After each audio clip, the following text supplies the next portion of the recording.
Je pensais que j'étais prête. Je pensais que j'avais fait le choix et mûrement réfléchi la chose. L'arrêt de l'allaitement n'aurait été qu'une étape. Vouloir retrouver son corps, après l'avoir mis à disposition plus de 5 ans, voire 6 ans, si tu comptes la période de la grossesse. Vouloir à nouveau des soirées à moi, où je n'aurais pas à surveiller la montre, parce que je suis la seule, depuis la naissance de notre enfant, à pouvoir l'endormir grâce au sein. Vouloir simplement me décharger de ce qui est au fil des mois devenu une tâche qui m'incombait, et vouloir passer la main à mon partenaire, son père. Et en même temps, ressentir cette culpabilité de me défaire de ce rôle, tout en amenant mon enfant vers une autonomie naturelle. J'ai pleuré. Beaucoup. Je n'imaginais pas un seul instant ressentir ce déchirement, parce que j'étais celle qui, en pleine conscience, avait provoqué cette scission. Alors même que je pensais que c'était le moment, parce qu'il avait expérimenté 2 fois le coucher à l'extérieur de la maison et qu'il avait réussi à s'endormir avec quelqu'un d'autre que moi. Mais la réalité des sentiments ambivalents qui m'habitent depuis que je suis mère, et qui font sens encore plus depuis ma décision d'arrêter la tétée, me revient en pleine face. Je ne peux évoquer cette fin sans avoir une boule au ventre. Sans avoir les larmes qui montent aux yeux quand je pense à mon fils, qui pour s'endormir n'est plus blotti contre moi. Une petite main chaude sur mon sein. Moi, lui faisant des petits bisous sur le nez et les joues, mais me tournant le dos.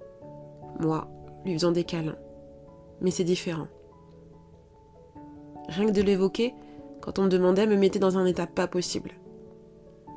Et c'est là que j'ai pris conscience que notre aventure d'allaitement n'était pas terminée. Et c'est là que tout le paradoxe se place. J'ai décidé d'un retour en arrière, pour préparer la fin que nous voulons. Je sais que ce sera compliqué quand ça finira vraiment, mais d'être passé par cette étape transitoire, et dans mon histoire d'allaitement, salutaire. Je n'ai pas de culpabilité, j'en ai parlé avec mon fils, et trouvé des compromis pour le vivre au mieux tous les deux. Je me rends compte que le sevrage, quelles que soient les raisons qui nous poussent à le faire, n'est jamais une chose aisée, et qui peut bouleverser bien plus qu'on ne le pense. Comme pour la maternité, en règle générale, tu auras beau prévoir et penser que c'est acquis, mais quelque chose de viscéral t'empêche d'aller au bout de cette décision.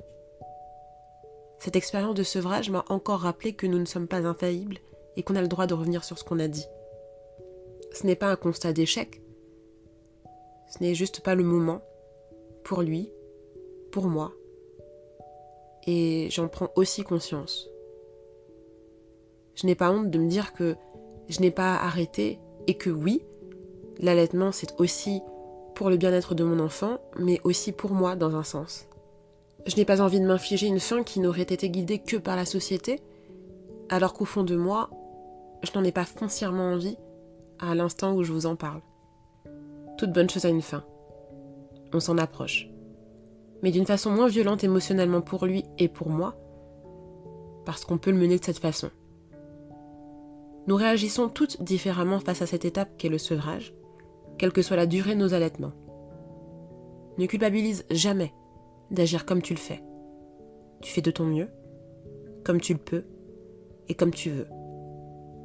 Cette aventure, tu la vis avec ton enfant et personne ne serait jamais en mesure de mieux comprendre cette expérience que toi-même et les bouleversements que ça engendre.